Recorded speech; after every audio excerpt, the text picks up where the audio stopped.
अस्सलामुअलैकुम। प्रोग्राम अक्स बरक्स के साथ मैं हूँ शाइस्ता शहजाद। नाज़रीन, सदर ममलिकत आसिफ अली जरदारी ने 27वीं आईनी तरमीम के बिल पर आज दस्तखत कर दिए हैं।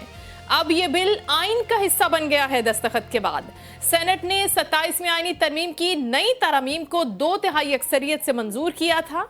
चेयरमैन सेनेट यूसुफ रजा गिलानी की सरबराही में सेनेट का ये इजलास हुआ, जिसमें 27वीं आईनी तरमीम का नया मतन पेश किया।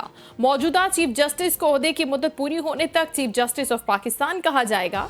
चीफ जस्टिस सुप्रीम कोर्ट और चीफ जस्टिस वफाकी आईनी अदालत में से सीनियर तरीन जज चीफ जस्टिस ऑफ पाकिस्तान होगा, जबकि आर्मी चीफ का बतौर चीफ ऑफ डिफेंस फोर्सेस नया नोटिफिकेशन जारी होगा और नए नोटिफिकेशन के बाद आर्मी चीफ की मुद्दत दोबारा से शुरू होगी।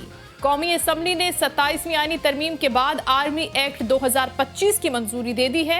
Army chief, chief of defence पाक फौज के तमाम शोबों की रीस्ट्रक्चरिंग और इंतजाम करेंगे। वजीर आजम army chief, chief of defence की सिफारिश पर कमांडर नेशनल स्ट्रेटेजिक कमांड तैनात करेंगे। कमांडर नेशनल स्ट्रेटेजिक कमांड की मुद्दत मुलाजमत होगी 3 साल। वजीर कानून आजम नजीर तारड़ कहते हैं आर्मी चीफ अब चीफ ऑफ डिफेंस फोर्सेस भी होंगे और उनके ओहदे की मुद्दत 5 साल होगी। तकर्रुरी की मुद्दत उस दिन से शुरू होगी जब तैनाती होगी। लेकिन दूसरी जानिब 27वीं आईनी तरमीम मंजूर होने के बाद सुप्रीम कोर्ट के जज जस्टिस मंसूर अली शाह और जस्टिस अतर मिनल्ला अपने ओहदों से मुस्ताफी हो गए हैं। सुप्रीम कोर्ट के सीनियर जज जस्टिस मंसूर अली शाह ने 13 सफ़हात पर मुश्तमिल अपना इस्तीफा सदर ममलिकत को भिजवाया है। जस्टिस मंसूर अली शाह और जस्टिस अतर मिनल्ला का 27वीं आईनी तरमीम पर तहफ़्फ़ुज़ात का इजहार सामने आया है। Chief justice supreme court justice Yahya Afridi को खतूत भी उन्होंने लिखे और अपने इस्तीफे में भी लिखा कि 27वीं आईनी तरमीम आईने पाकिस्तान पर एक संगीन हमला है। ये आईनी तरमीम सुप्रीम कोर्ट ऑफ पाकिस्तान को टुकड़े टुकड़े कर रही है। आईनी तरमीम ने अदलिया को हुकूमत के मातहत बना दिया है। सीनियर कानूनदान मखदूम अली खान भी लॉ एंड जस्टिस कमीशन से मुस्ताफी हो गए हैं। मखदूम अली खान ने इस्तीफा 27वीं आईनी तरमीम ही के तनाजुर में दिया है और इस हवाले से 3 जजेस की तरफ से लिखे गए खत पर नोटिस लेते हुए चीफ जस्टिस याहिया आफरीदी ने फुल कोर्ट इजलास भी बुलाया है। ये इजलास जुमे की नमाज से कबल कल होगा।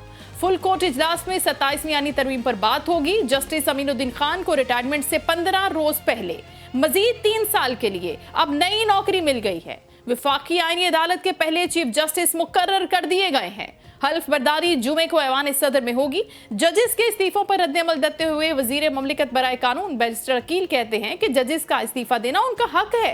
खुतूत में ये लिखना कि अदलिया पर हमला है, ये एक गैर आईनी इल्जाम है। अगर कोई उनका गिला है तो वो चीफ जस्टिस से बात कर सकते थे। पहले खतो किताबत का सिलसिला जारी रहा, लेकिन जब पार्लियामान ने अपना हक इस्तेमाल किया तो फिर उनके इस्तीफे यके बाद दीगरे आना शुरू हो गए। ये सारी सूरत हाल है आज की जो मैंने अपने इंट्रो में बताई। सबसे पहले हम बात करेंगे, सेनेटर हुमायूं मोहम्मद साहब हमें ज्वाइन कर रहे हैं, उनको हम वेलकम करते हैं और उनसे बात करते हैं इस हवाले से। अस्सलाम वालेकुम सेनेटर साहब। वालेकुम अस्सलाम। बहुत शुक्रिया सर आपके कीमती वक्त का। सारी सिचुएशन आपके सामने है, आपने भी बखूबी इस पर बात भी की है बहुत अच्छे तरीके से, लेकिन जो मुज़ाहमत पाकिस्तान तहरीक इंसाफ से एक्सपेक्ट की जा रही थी 27वीं आईनी तरमीम के मामले पर अपोजिशन जमातों से एक्सपेक्ट की जा रही थी। मौलाना साहब भी बाहर चले गए, पाकिस्तान तहरीक इंसाफ ने चले अपना एहतजाज तो रिकॉर्ड करवाया, लेकिन बहरहाल तरमीम मंजूर हो गई। वो मुज़ाहमत या वो तसलसल या वो एक्सपेक्टेशन का जो सिलसिला था वो हम अदलिया की तरफ से आता हुआ देख रहे हैं। जजेस के इस्तीफे आए हैं आपके सामने, सारी सूरत हाल क्या कहेंगे आप? बिस्मिल्लाहिर्रहमानिर्रहीम, यका नाबुदु व यका नस्तईन। देखिए, जिस मुल्क में कानून नाम की चीज खत्म हो रही हो, जिस मुल्क में टोटलिटेरियन रिजीम स्टार्ट हो रही हो, जिस मुल्क में ओहदे के ऊपर जो सबसे ज्यादा क्या कह सकते हैं उससे खुशामदी हो उसको रखना शुरू कर दें, जिस जगह पे लोगों को चोरी के जरिए, धौंस के जरिए, अगवा के जरिए या उनके फैमिली के ऊपर प्रेशर डालने के बाद आप अपना आइन बदले उस मुल्क में आप क्या सोच सकते हैं कि कहाँ तरक्की होगी, कहाँ वो मुल्क आगे जाएगा। ये मुल्क अनफॉर्चुनेटली मेहनत कशों के लिए, ईमानदारों के लिए, जो सही तरीके से चलना चाहते हैं उनके लिए अब रहा ही नहीं है। ये मुल्क बेईमानों के लिए, चोरों के लिए, डाकुओं के लिए, या जो आप वो समझ लें कि जो सिफारिशियों, जो राशियों, जो किसी के साथ खुशामदी हो, ये उनके लिए रह गया है। जो शरीफ आदमी होता है या जो उसूल पसंद होता है, हम कहते हैं कि यार ये पागल आदमी है और इसको रख रखाव नहीं आता, और जो जितना ज्यादा गलत काम करता है वो उसके साथ उतना ही उसको ऊंचा ओहदा मिलना शुरू हो जाता है। आप सोच लें कि एक आपका सेक्रेटरी है, वो एक जगह पे गबन करते हुए पकड़ा गया, उसको उठा के दूसरी जगह डाल दिया, वहां पे गबन किया, तीसरी जगह डाल दिया, वहां पे गबन किया।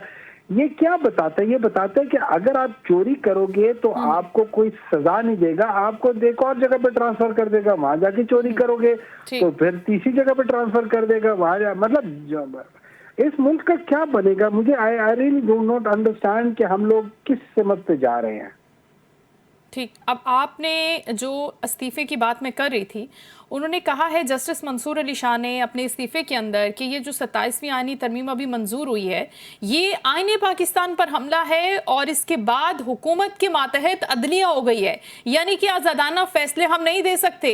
और इसके साथ साथ उन्होंने कहा कि अब आपने सुप्रीम कोर्ट ऑफ पाकिस्तान को भी टुकड़े टुकड़े कर दिया है। क्या आप भी यही समझते हैं? पाकिस्तान तहरीक इंसाफ भी ये समझती है? क्योंकि पाकिस्तान तहरीक इंसाफ तो पहले से आवाज उठा रही है ना आईनी अदालतों के कयाम के मामले पर।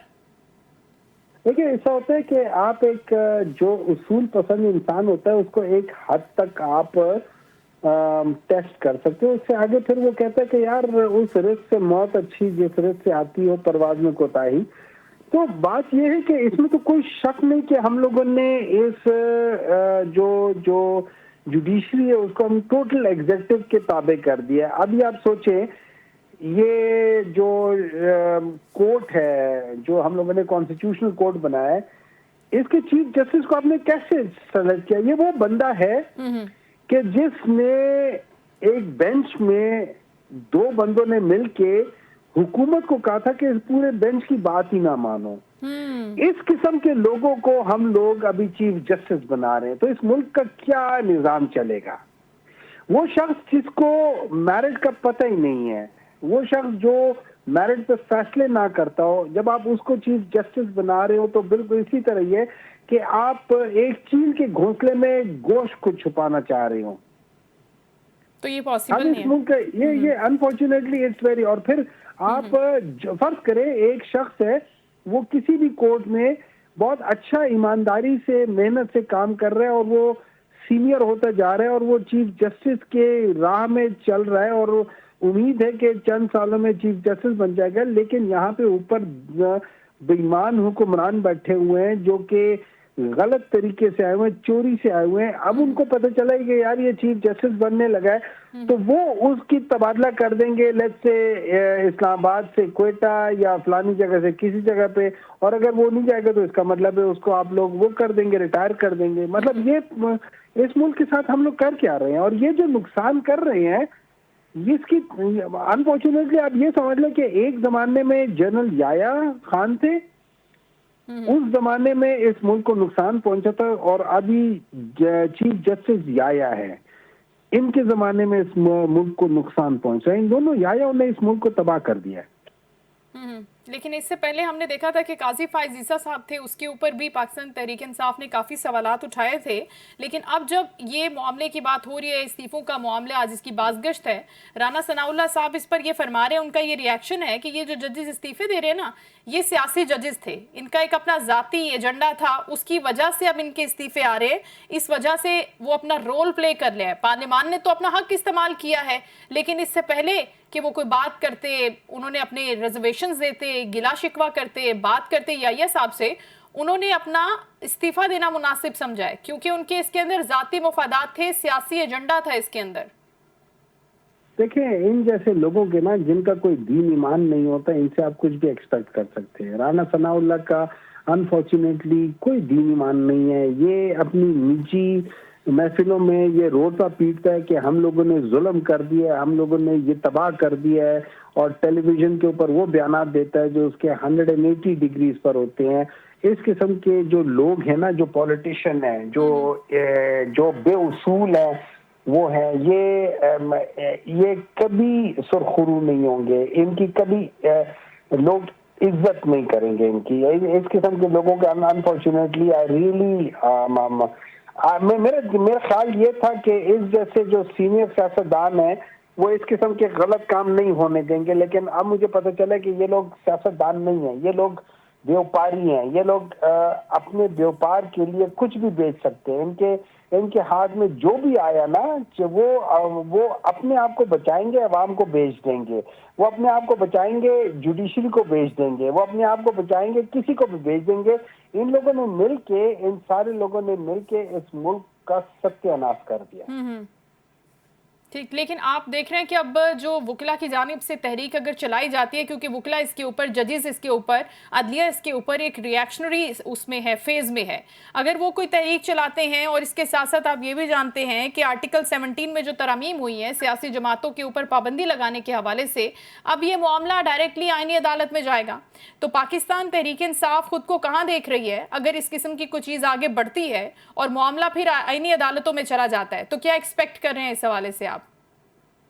देखिए जी, हम अपने वो करेंगे, ज्यादा क्या करेंगे, पाकिस्तान तहरीक इंसाफ को बैन कर देंगे, कर दें। पहले कौन सा इन लोगों ने छोड़ा हुआ है? कुछ छोड़ा हुआ है? मतलब वो ज्यादा क्या कर लेंगे, बैन कर लेंगे, नई पार्टी बन जाएगी। एएनपी को भी, नैप को भी, नेशनल अवामी पार्टी को भी बैन किया था ना, एएनपी बन गई। पीपल्स पार्टी को बैन किया था, पीपल्स पार्टी पार्लियामेंटेरियन बन गई। मतलब ये क्या, मतलब आई रियली डोंट नो कि ये लोग चाहते क्या, इस मुल्क के साथ ये लोग क्या करना चाहते हैं। अनफॉर्चुनेटली तो वही वाली बात है कि इस मुल्क से पिछले 1-2 सालों में रिकॉर्ड लोग मुल्क छोड़कर जा रहे हैं। ये 4 साल इस मुल्क के हिस्ट्री के बदतरीन सालों में से 4 साल थे। ठीक, लेकिन इसके साथ साथ हुमायूं साहब, जो एक स्ट्रगल पाकिस्तान तहरीक इंसाफ खान साहब के हवाले से कर रही थी, और इन बिटवीन दैट हम देख रहे हैं कि केपी के वज़ीर आला की तैनाती भी होती है, सुहेल आफरीदी साहब की उनकी मुलाकात नहीं होती। ये सारी की सारी स्ट्रगल खैबर पख्तूनख्वा गवर्नमेंट की जारी है। उसके साथ साथ दहशतगर्दी जैसी एक बड़ी चीज़ का सामना है। वहाँ पर हम देखते हैं कि वफाकी हुकूमत के साथ खैबर पख्तूनख्वा हुकूमत की कोई अलाइनमेंट नहीं है। वहाँ पर अमन जिरगा होता है, उसकी कुछ डिटेल्स आपके साथ शेयर की गई हैं। कल हुआ है ये, उसके अंदर क्या खैबर पख्तूनख्वा हुकूमत किसी नतीजे पर पहुंची है कि ठीक है, हम अमन के मामले पर, पीस नेगोशिएशन के मामले पर अफगानिस्तान के साथ, फेडरल गवर्नमेंट के साथ बैठने को तैयार हैं? इस पर क्या पॉइंट ऑफ व्यू है? उसमें तो उन लोगों ने फेडरल गवर्नमेंट को इन्वाइट किया है कि आओ हमारे साथ जाओ। और देखें, एक पाकिस्तान तहरीक इंसाफ नहीं है, वहाँ पे JUI, वहाँ पे जमात इस्लामी, वहाँ पे आफ्ताब शेरपाव, वहाँ पे सारे लोगों ने वहाँ पे जो किया है। वहाँ पे पीपल्स पार्टी की नुमाइंदगी भी कर रहे थे, अपने गवर्नर साहब बैठे हुए थे। तो हर लिहाज से अमन का जो कोशिश है वो कर रहे हैं। और उनका ख्याल है कि भाई नेगोशिएशन होने चाहिए, बातचीत होनी चाहिए। लेकिन जो भी हो ना, फर्ज करें अगर आप बातचीत करें या आप कोई ऑपरेशन करें, जो भी करें, आपको जो खैबर पख्तूनख्वा के जो लोग हैं उनको कॉन्फिडेंस में लेना पड़ेगा। बगैर अवाम के कॉन्फिडेंस में लिए आप ये चीजें नहीं कर सकते। अनफॉर्चुनेटली उसका इम्पैक्ट नहीं आएगा।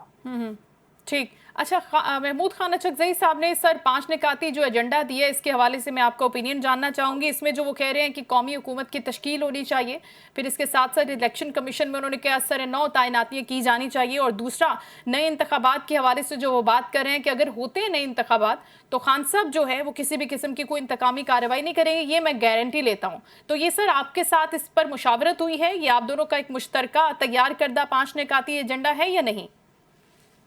देखिए, अगर आप इमरान खान की जात को अगर निकाल के देख ले और उनकी हिस्ट्री देखें, अगर उन्होंने कभी किसी से बदला नहीं लिया, अगर उन्होंने बदला लेना होता तो आपका क्या ख्याल है वो प्राइम मिनिस्टर होके अकबर एस बाबर के साथ बदला ना ले लेते, जो कि कब से पाकिस्तान तहरीक इंसाफ के खिलाफ लगा हुआ था। अगर उन्होंने बदला, उनकी फितरत में होते बदला लेना, तो वो एक बैट्समैन को आउट कर दे, बैट्समैन जब शोर मचाए वो उसको दोबारा वापस ले आए अंदर। वो बदला लेने वाला शख्स, देखो जो मेरिट वाला इंसान होता है ना, वो कभी बदला नहीं लेता, क्योंकि उसको पता होता है कि वो उसकी औकात क्या है, वो तो कितना सर फिर है। खान साहब से इतना डर क्यों है? फिर हुकूमत को आइन साजी, कानून साजी, सारे मामला जो पिछले 2 साल से हम देख रहे हैं, तो फिर खौफ है किस चीज का अगर बदले का, इंतकाम का खौफ नहीं है? क्योंकि खान साहब के हमने वो नहीं, जलसे भी खौफ अटेंड किए देखिए, हुए ना, जिसमें वो कहते हैं कि जब मैं इक़्तिदार में आऊंगा तो फिर मैं बताऊंगा। देखिए इस तरह ये है कि इन लोगों को खौफ इस बात का है कि इन लोगों ने जो गलत काम किए हैं, देखिए एक होता है बदला, हम्म बदला ये होता है कि आपने मेरे साथ ज्यादती की है, ठीक है, तो मैं उस ज्यादती का बदला लूं। ठीक। एक होता है कि आपका क्या कह सकते हैं, आपने कोई रॉन्ग डूइंग की है और उसके लिए आपकी अकाउंटेबिलिटी हो रही है।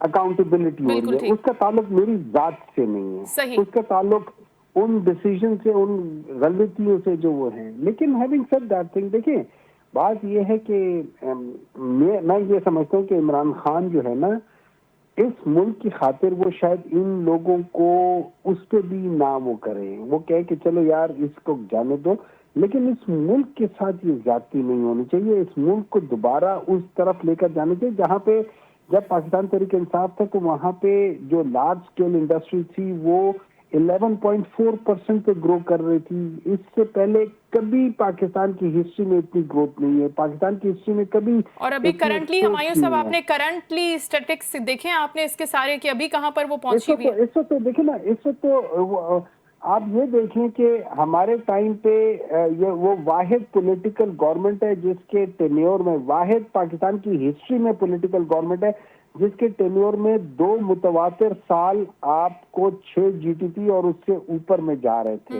ये वाहिद वो है जिसमें आपकी लार्ज स्केल इंडस्ट्री ग्रो कर रही थी, जिसमें आपके बम्पर क्रॉप से, जिसमें आपके जो जॉबलेसनेस थी वो 5.4 थी, जिसमें एक्सपोर्ट्स हाईएस्ट थी, जिसमें हर एक चीज के लिहाज से, चाहे वो हर लिहाज से देख लें तो वो आपकी जो इंडस्ट्रीज थी जहां पे 200 लूम थे उन्होंने 400 कर लिए, जहां पे 400 थे उन्होंने 1000 कर लिए।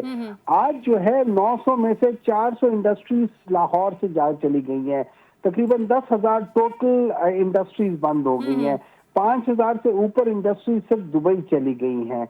उसके अलावा कितने लाखों मिलियंस में लोग जो है पाकिस्तान छोड़कर जा रहे हैं। बिल्कुल, उन्होंने अपने कारोबार शिफ्ट कर लिए हैं। बिल्कुल। और पाकिस्तान के हमारे पीटीआई के जमाने में जो गुर्बत थी वो 18% पे आ गई थी, आज गुर्बत 50% पे चली गई है। तो अगर आप उस लिहाज से देखें तो इन्होंने तो मुल्क को लिटरली तबाह करके आम आदमी गरीब हुआ है, आम आदमी जो है वो गरीब हो गया है। जो ये 50% आप जो बता रहे हैं, ये गरीबों की बात हो रही है, लोअर मिडिल क्लास की बात हो रही है। बाकी तो बहुत से लोग जो है वो बहुत अमीर हो रहे हैं और वो उन बार्स को टच कर रहे हैं जो उन्होंने कभी शायद सोचा भी नहीं था। हुमायूं साहब, बहुत शुक्रिया आपके वक्त का। हुमायूं मोहम्मद साहब बात कर रहे थे इस हवाले से 27वीं आईनी तरमीम के मामले पर, और साथ ही साथ अदलिया की जानिब से जो अभी रेजिस्टेंस सामने आई है, इस्तीफा हुआ है, यके बाद दीगरे जो इस्तीफे आना शुरू हुए हैं। प्रोग्राम में अभी वक्त है ब्रेक का, स्टे विद अस।